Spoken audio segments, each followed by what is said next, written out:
And Stalin gave him a motor car. This is the mechanism by which you fix all other problems. Did you ever think you were going to be a sellout propagandist, that would be what you do for a living? Because making money as a journalist is a very, very difficult task. But here's the most important point. Nothing's more important than free speech.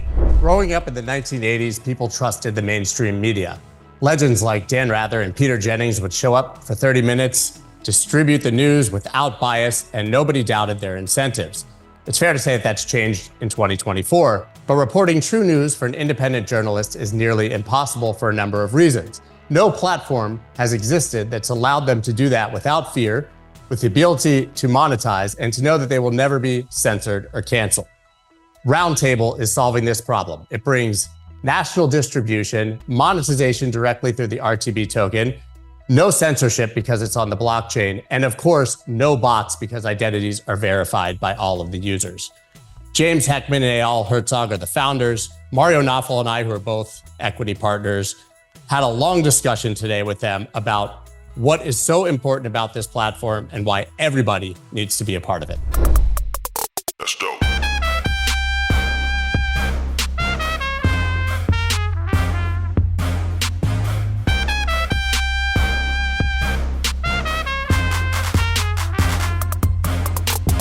I think it just came out so authentically because James has been in the trenches for a long time. I've been doing this for a couple of years, and to see how censorship has gone from where it was to where it is and the way it's being implemented, it's just been fascinating in a scary way for me, especially now with Pavel arrested yesterday. But James, I want to give you the mic, and I want you to give us an overview of that journey of yours as someone who's been in the media game for longer than all of us.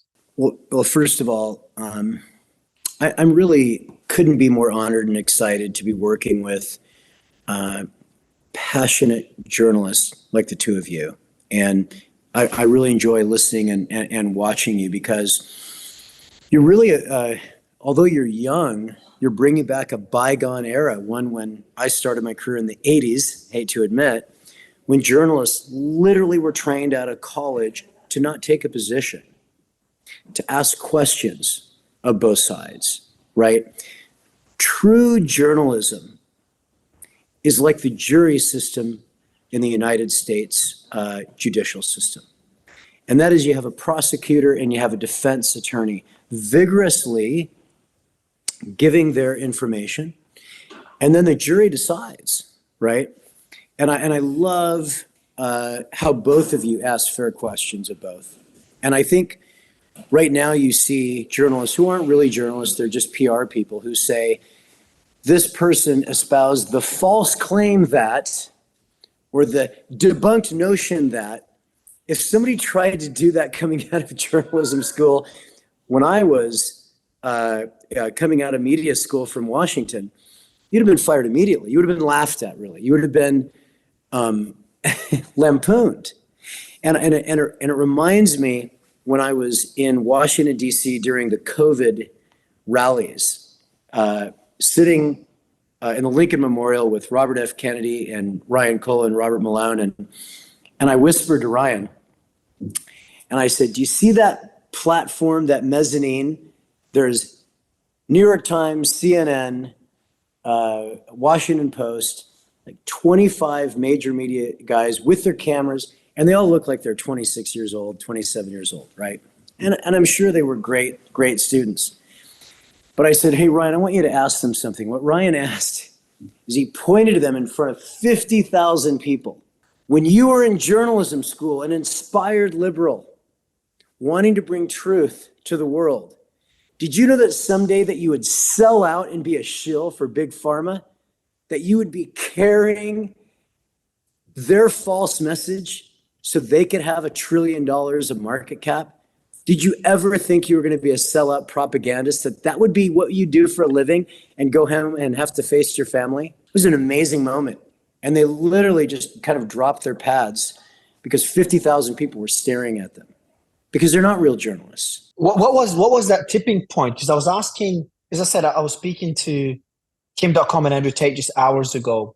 The question I asked them, and I want to ask you, is where was that tipping point of where journalism has just become so corrupt, biased, and the incentives have become so misaligned? Yeah, I'm going to answer in two parts. It's been there for a while, okay? In the 1930s, there was a huge movement across the globe to promote communism. And so the New York Times sent Walter Durante over to the Soviet Union while they were mass murdering millions of people. They killed about 10 million people in Ukraine. And Stalin gave him a motor car, and he went around and looked over the Soviet Union, and he was seeing mass murder by the millions, concentration camps, the intentional famine. And he had a lunch with an OSS operative in Switzerland, and he told the U.S. Intelligence agent, they're killing millions of people to take over the farmland. And he admitted it, and it's all been recorded. I've read the OSS piece of paper. But then he went back to the New York Times and reported that the notion that people were dying was absurd and that it was a worker's paradise. And so he brought the Soviet propaganda that Stalin asked him to bring, and the entire country thought that this was an amazing government. And of course, we aligned with them and helped Stalin kill another 30 million. And so the New York Times accepted a Pulitzer Prize for the greatest fake news in history, Walter Durante, and they still won't give their prize back, even though he knew it was a lie. So one could say that the tipping point was when the journalists in the 30s, it was very cool to be a socialist, to be a communist, right? It was very cool. So you could say that, but for America, just America proper, I would say the tipping point was caused by Fox News. I worked for Rupert Murdoch. I was chief strategy officer globally for all of digital media. And I'll give you just kind of 2 points that I think we should think about. Roger Ailes felt it was his duty, if Roger Ailes founded Fox News. When Clinton won, Fox News declared war against major media. It was really amazing. They decided, and they got 50% market share. And when I was there, we valued Fox News as a $15 billion asset. And so you had New York Times, CNN, and everyone who was promoting Clinton. And Roger Ailes was Richard Nixon's press secretary. And he launched Fox News for Murdoch. And so they filled this gap for the other half. And they really started to get aggressive. And it caused CNN and New York Times to counter by dropping what they thought was objective, okay? And in 1994, Fox News, I would say, was responsible with Newt Gingrich for flipping the House and the Senate over to the Republicans. And that was when people took sides. And okay, so that was when politics started having an impact. When do you think did it go into a bigger problem, in my opinion, what X is facing right now? Linda's become very public about it a few weeks ago, is where advertisers start to dictate what needs to be censored. Quickly, can I make a point, James? Of course. Because that also is with the proliferation of 24/7 news, as opposed to Americans signing on to ABC or CBS and watching Dan Rather or Peter Jennings deliver their 1 hour of impactful news each night. And in the 80s into the 90s and forward, you had this everything's breaking news 24/7 news cycle that had to be filled, which created an environment where opinion became news because they had to fill airtime. And then you added in the iPhone and social media to that as we, approach the last 15 years. And I think many would argue that that was the problem. Scott, I was in the middle of this. I worked for Ted Turner in 1990, and when the walls came down, did the first big media event, which was the Goodwill Games, and I remember all the journalists in the world descending on Seattle. And that was an amazing time when we were all trying to be objective. But in truth, so Walter Cronkite's what I grew up with in my childhood, and then Dan Rather, right? They had a responsibility on their shoulders. It was actually 30 minutes national news, and then the local news would follow. NBC ended up going at 6:30, ABC and CBS at 6. Okay, but when you're Walter Cronkite, there's almost this universal guilt that if you ever gave an opinion right? If you ever gave an opinion, that responsibility was so grand that it made him be pretty objective. The one time he stepped out, he destroyed the U.S. military's ability to conduct the Vietnam War. The Tet Offensive in 1969, he walked outside of Hue and declared the U.S. was losing the war. They had just crushed the Tet Offensive. The Marines rolled up and had a huge victory, but he was sick of the war and he declared that we were losing. When he gave his opinion, it was mayhem in the streets, marching in the streets, draft cards burnt. His words of giving opinion changed the world. Right? That was the first time. Otherwise, he was just straight to the edge. So CNN was, created obviously by Ted Turner. That was 24-hour news. That's what you were talking about. Their standards was to match Walter Cronkite. And I would argue for a long time, they were pretty darn objective. And it was amazing. You were seeing real-time videos that was distributed across the country.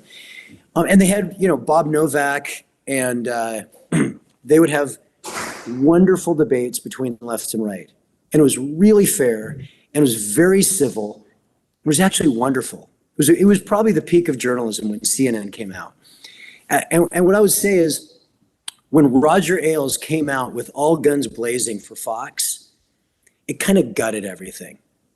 I'm not saying I didn't appreciate it because I thought, it was the objectivity started to melt. I would say the true change was blogging, right? When Huffington Post started coming out and people really started to do non-objective news, it became a full-out war. James, I think that when I'm against even political bias among the media, and Eyal, we're going to go to you in a bit when we dig into the roundtable, which is obviously the focus of the discussion, but where it gets concerning is when you start having private companies impact what is being censored and what information is being shared with the audience. Where did that tipping point start, in your opinion? And more importantly, it's getting pretty bad where X seems like it's the last bastion that's fighting this, and even X is struggling with advertiser boycotts. So I think we should fast forward a little bit, or else we'll have a 1-hour history lesson, which I'd be glad to give sometime. So you've got a handful of people who are really in control of the news, and I think everybody needs to, kind of understand that. But let's fast forward to COVID. I watched a video of 2 PhD MDs who had treated 5,000 consecutive COVID patients. Less than 1% of them died, and this was at the hospitalization, and they were over 80 and or diabetic and obese. They then contacted Stockholm, Rome, New York, Dallas, Israel, every major COVID center, and had 50,000 test results. They held a press conference and they proclaimed the immune system can beat this in a week. Everybody should be open up, and only less than 1% of very seniors should quarantine. I asked my son to record it. Within 1 hour, YouTube took it down, said it was a violation of their standards or whatever their excuse is. Jack Dorsey took it down. Later, Zuckerberg admitted he shut down 76,000 accounts. That was completely locked down except for, super right-wing publications. When the Freedom of Information Act came and showed that pregnant women had a 35% adverse effects to the vaccine, full media lockdown, while the White House and CNN proclaimed that it was safe and effective for pregnant women. When they had the data from Pfizer, from their clinical trials. How does that happen, Mario? Why would it happen? And I think that's kind of quite a transition. My own son, who was about to go to Navy SEAL camp, was forced to get a vaccine, and it wrecked his heart, as an example. The real censorship is that big pharma spends hundreds of billions of dollars in advertising. Big pharma controls the money that goes to YouTube, that goes to journalists. So you kind of can't blame CNN because their employees don't eat, their shareholders don't make money, unless they please Monsanto, which is Big Pharma, which is owned by Bayer. If you don't please Pfizer, you don't get money. That's just a fact. That's just a fact. And I think it's becoming more prolific as well. And Scott, and I saw you trying to jump in earlier, but I think X is trying to find a solution to this. But I feel like advertisers really have those social media companies and media companies in a chokehold that's very difficult to get out of. Scott, your thoughts? I just think that it's, again, misaligned incentives. If you want to be a journalist, it's almost impossible to make a living independently. So you have to work for one of these companies, which sends you down the exact rabbit hole that James just described. I mean, you and I, you particularly, I mean, you're the world's leading citizen journalist, but that leads to monetization problems for you as well, right? Because you can go on any platform, but you can be deplatformed at any point from those. I doubt you would be deplatformed from X, but if you had a YouTube channel, we see it all the time, especially in crypto. It happens across the board. You spend, years of your life building 1 million followers in a business, and that platform disappears. So it's a nice segue, as James was saying, into how do you incentivize the actual journalists to make a living telling the truth, and going back to old school journalism where they actually do research, due diligence, and present their findings without fear of being completely canceled or erased. Right. And that's what James and Eyal have effectively built. I mean, I'd love to hear, hey, Scott, thanks, because you've done a nice job, pulling together what the issue is. Look, we all have to feed our families, right? We all have to feed our families. We have to pay our mortgages. And if you're an executive at CNN and New York Times, you don't want to get fired, right? You don't want to cut off revenue. So the alignment of interest is really the story of the world. And Eyal, who's on my business partner, is one of the big geniuses, obviously, in the crypto world, and the inventor of decentralized finance, automated market making. And I'd love to hear his vision here in a bit of how he built it. But we merged our companies. We're very excited to be working on his platform. You can go to rtb.io right now and see it. We just came out with version 3. But here's the most important point. This is the first crypto token in history that has an actual ecosystem tied to a utility that can pay journalists. So literally every single story, every single video, and Scott, I know you're part of this, you're an equity partner, Mario, you're an equity partner for this vision. If you believe in free speech, when the S hits the fan again, and we know it's going to come, you're not going to be cut off. Because we can take our ad dollars, convert it to RTB, and pay you directly in a decentralized way. And if ad dollars are cut off, even for our non-crypto and our non-political, the world's support for free speech by supporting RTB can keep people like Scott and Mario or Julian Assange, right? They can get paid, they can eat, they can feed their families, and we can build an incredible ecosystem. It's fully built, 4.5 years, it's ready to go. I mean, you can go to Uniswap right now and pick up RTB. But the point is the token is going to pay journalism completely separate from the big pharma ecosystem. And Eyal, when you decided to build this platform, I mean, I've been following you for 2.5 years. We became partners about 6 months ago. Did you understand the importance? I mean, so much focus is on monetization. When did you come to the realization that your tech media platform had to have its own monetization? Yeah, I mean, that was actually one of the core principles of what we wanted to build because of the centralization that we've been seeing in social media, and especially in the monetization around social media. And I think that, the best use that I found for crypto payment system is to be able to really connect both journalists, advertisers, as well as users in a single system where no one can control how the money flows within the system. because I think that end users appreciate quality, appreciate real journalism, and advertisers appreciate real users and real eyeballs. But when everything is controlled within, a banking system, I remember, seeing even from Jordan Peterson being deplatformed from platform like Patreon, that's supposed to kind of, be a direct way for supporting journalists, supporting content creators. And he was just one example of how credit card company even used their power in order to block those kind of payments. And for me, that was clear that this is a great use for this technology where it's needed. Yeah.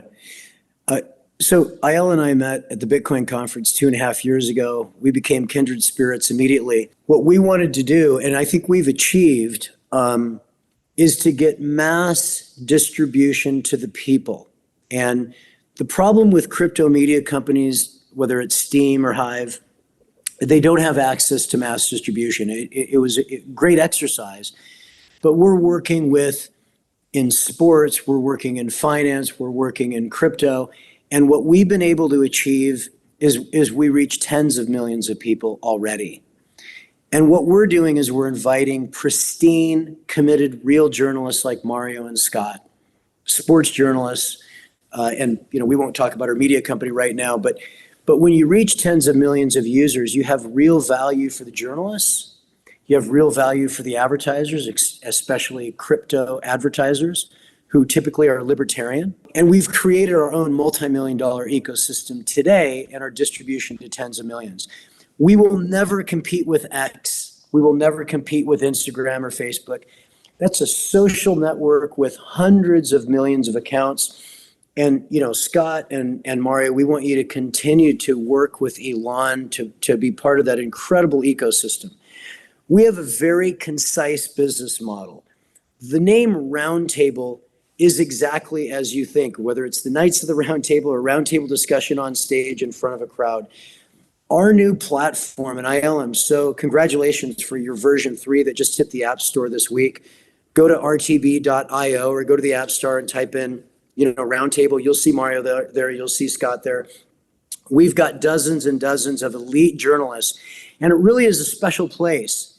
And so when there are economic difficulties coming, or if there's interesting news, in crypto, and we're rolling out other channels in various verticals, this is really a place for elite, true journalism, not just kids who are on TikTok who are trying to get traffic. And so we're going to stay disciplined, bringing in, I think, the most honest and dedicated and passionate journalists. Bring them to one place, and we're going to be paying them with RTB. And very proud to be working with you, Eyal. Very, very honored to be working with you, Mario and Scott. But I think if you care about free speech, this is an opportunity for citizens to own a piece of the ecosystem. Big Pharma owns media, but we are building our own parallel ecosystem, monetization, blockchain storage, so nobody can ever change the truth, protection from being invaded from bots and artificial intelligence. Eyal, you built an incredible system, a fingerprinting system on users. It really is a pristine ecosystem that we're so excited to be distributing. But it all comes down to monetization. At the end of the day, we all have to eat, we all have to feed our families. And this is an opportunity for citizens to support Mario, for citizens to support Scott, not just by visiting, but owning a piece of the ecosystem. And I think that's interesting. Does that make sense? Mario, I'm so glad that you're a partner in this business. But the difference between social network and what we're trying to build? Yeah, so I'm actually, as you're speaking, I've got the homepage open here. I'm looking at my profile. What's fascinating is that you get that reputation score, but you also get a balance on the right. So we're talking about fighting censorship, which I think a lot of people stand for theoretically. But then if you give journalists and just the audience themselves the ability to not only fight censorship, but be able to monetize their value, to monetize the trust they build, is something that haven't been that it hasn't been offered yet on a large scale. So I think what we're doing here is beyond just fighting censorship, beyond just aligning incentives, and that's just offering the ability for any journalist to monetize it. Because one thing, and I've always said this, I'll just be very genuine and honest.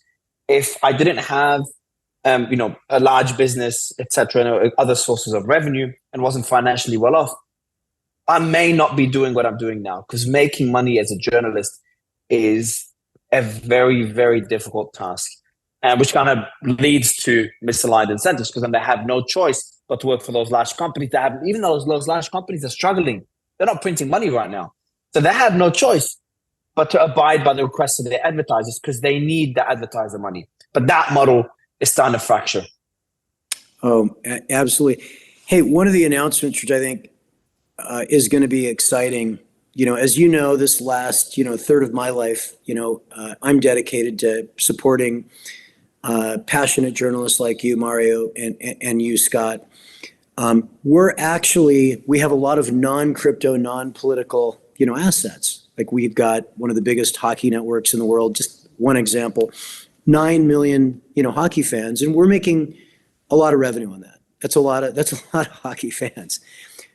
We're actually going to take this advertising revenue starting this month, and we're going to buy Roundtable tokens on Uniswap, reducing that supply, and we're going to be paying you in RTB.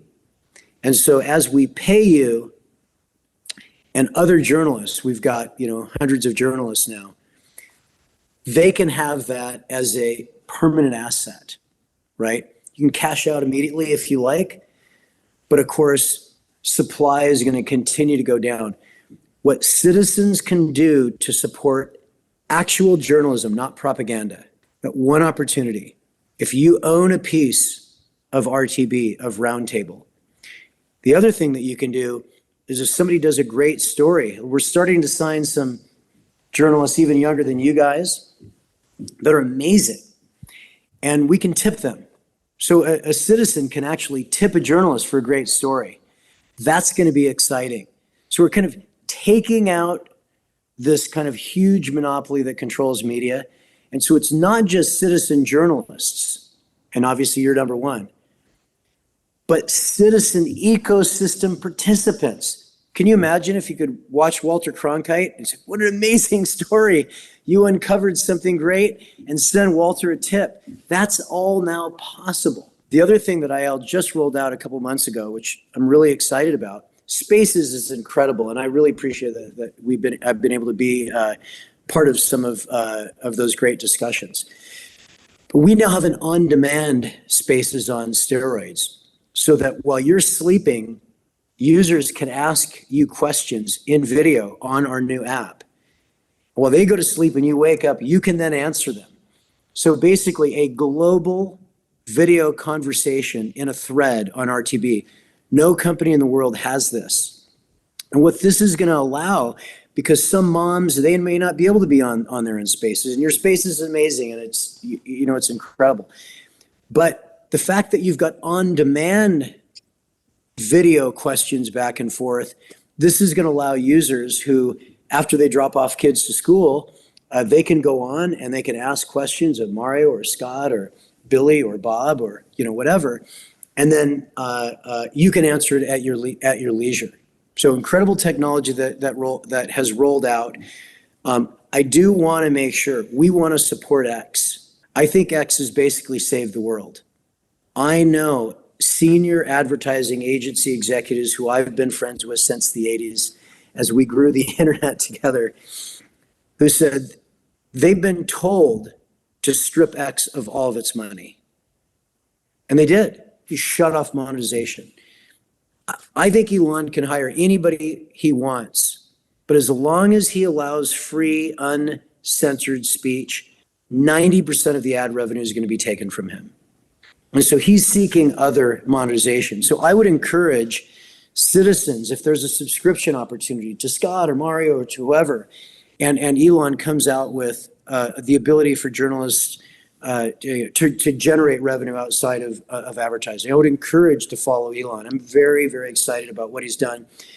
I watched Jack Dorsey, who pretends to be supportive of Bitcoin philosophy, and it's just all about the money for him. You know, he let us down at the peak of the greatest shutdown in history. Millions were dying, and he was eradicating PhDs and MDs and shutting down their voices. At the end of the day, he took care of himself. And only when Elon took control did X actually have restoration of free speech. So I'm sorry it's not cool to not like Jack Dorsey, but he's personally responsible for the death of millions because he could have saved children and pregnant women and babies from dying. And Elon is saving the world. I'm just super excited that you guys are partnered with him. But at the end of the day, what we're doing is putting together great journalists on a platform for you guys to unify and have another voice out there. So we don't compete with social media. We want to make sure that we're able to get journalist revenue and for consumers and for citizens to be involved in the process. I just want to say, personally, what was so interesting to me is that we've seen all of these ideas individually gain a level of popularity and somewhat fail, but bringing it all together is what's so compelling. As a creator myself, I love X, I love YouTube, but good luck going into the comments and engaging with anyone. It's 99% bots. Mario, I have to imagine that you never go on there and respond to people who are commenting. On Roundtable, we know that every one of those is a real person asking us a real question, and even that there could be a monetary incentive to engaging with them. So it's really compelling for us to actually go there and have a place to engage with our audience. But equally importantly for me was the fact that I feel like on a day-to-day basis on our existing channels, we scream into an echo chamber.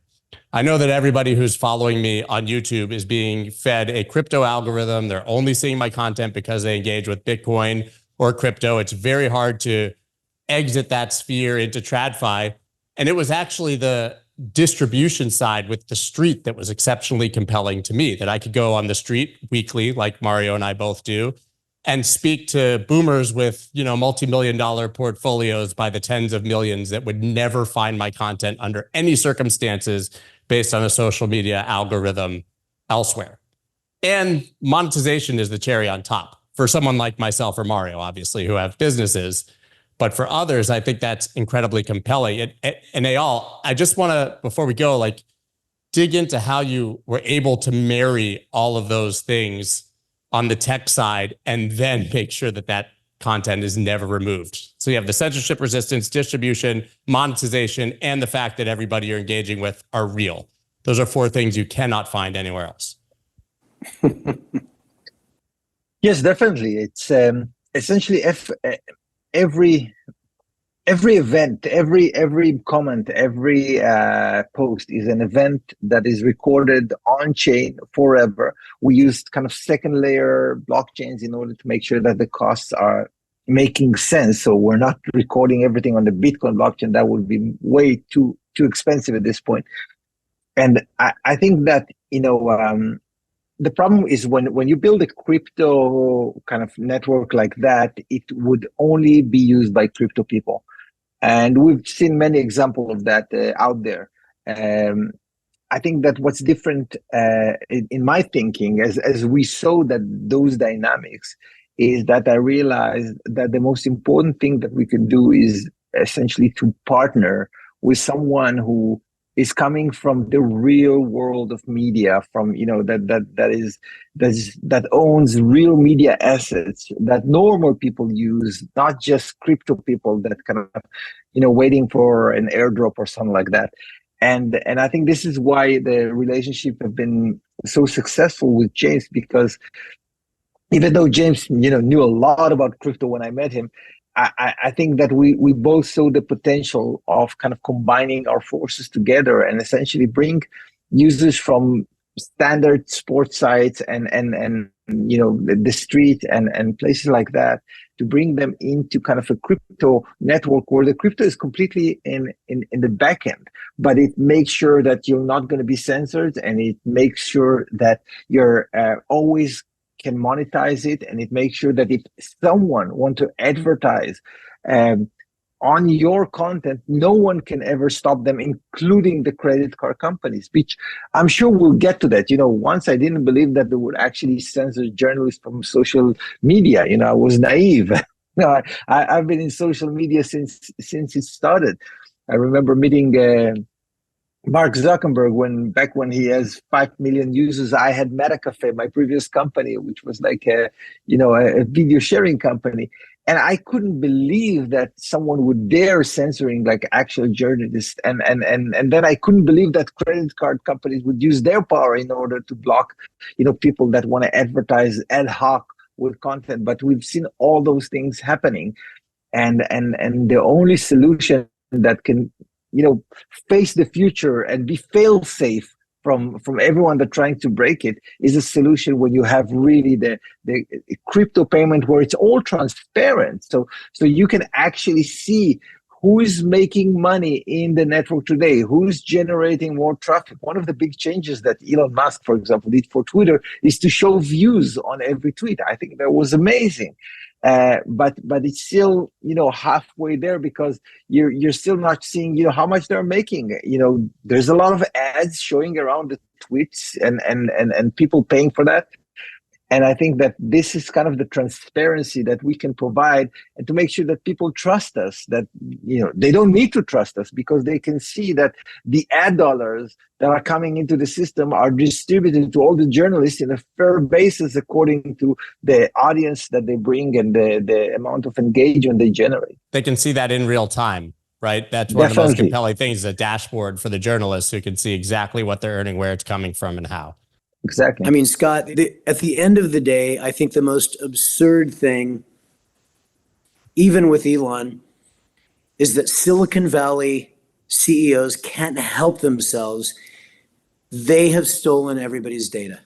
When you lost your Instagram page, were you able to send an email to those, a couple million people the next day and say, hey, they shut me down, I'm over here?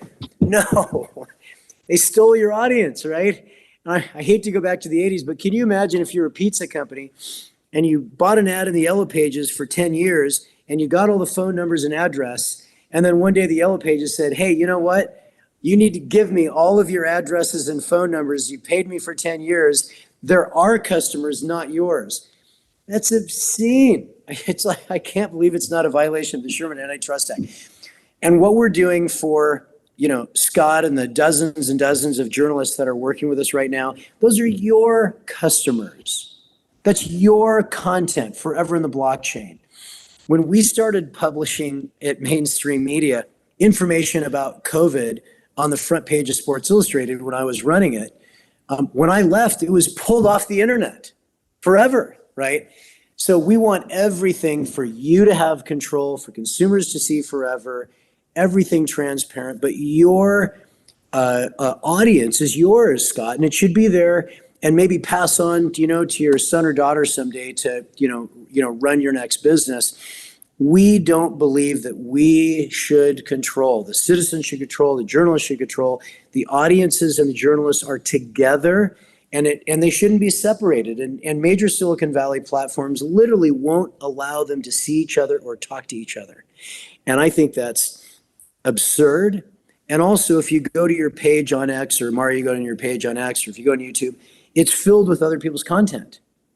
And I remember when that happened in 2008, you don't control, again, it's a great distribution source, a lot of saving the world, but you don't even control your own store, your own storefront, your own digital media restaurant. And so what we want to do is just provide you the tools, provide you the transparency, to operate your own business. And so if you are a genius and if you build this, great credibility with your audience who have faith in you, you're never going to be cut off from them, right? And you control your own environment. So I think all these things are important. We're basically going back, a couple decades when there was a pristine environment for the audience and the journalists to become one. And we're very excited that you guys are part of this. As are we. Crypto investors in the United States face some major challenges. One of them is that there's almost no way to get exposure to the asset class inside of your traditional investment vehicles. The other thing is the taxes. They are absolutely atrocious. What if I told you there was a way to solve both of these problems? Well, there is, and it's with a self-directed IRA from iTrust Capital. Guys, not only can you open a new self-directed IRA and fund it with the limits each year, but you can actually convert over from your 401k, your Roth IRA, any other IRA that you already have, and you can do that tax-free, just transferring over the balance, and then you can go to cash, buy as much Bitcoin as you want, and not pay taxes when you sell it. You absolutely have to try this if you are in the United States. Use the link down below. It's bit.ly/itrust-scott. That's bit.ly/itrust-SCOTT. You have to try this now. Mario, any final thoughts? No, it's another step on that journey as we try to break that system we've become complacent with. And I think the way you guys are doing it and the passion you get, James, the experience you have in the field, I know we can sit there talking for like 8 hours on this nonstop, no food whatsoever. And Eyal, the fact that you've met Zuckerberg so early on and been in the game for so long, and obviously everything you've done in crypto makes this obvious that you've got the right team there to do this, and glad to be part of the journey. Same. I think the final thing, not trying to make the final statement, but if you actually care about free speech, sometimes people say you should invest in projects, whether it's green projects or things that you care about. I think the single most important thing on earth for feeding people, for stopping wars, for having a true economy, for saving children from being, human trafficked, nothing's more important than free speech.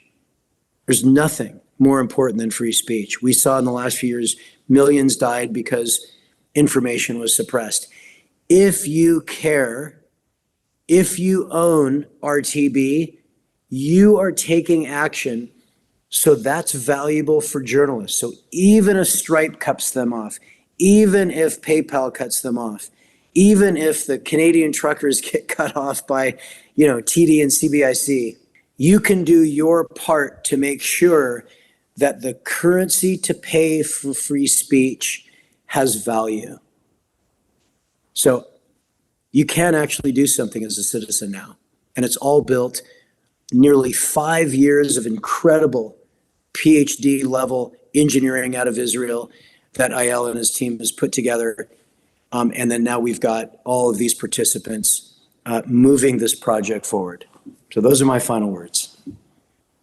And I would like to add that, I fully agree. And I think that the reason that free speech is the most important problem and the most important thing is because this is the mechanism by which you fix all other problems. If you don't have that, then you're stuck with other problems. But if you have free speech, then you're on a path of fixing them. And that's why it's so critical.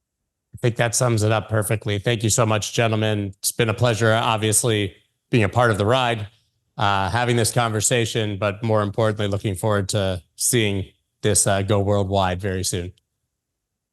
Thank you. Thank you. Thanks, Scott. Bye, everyone. That's dope.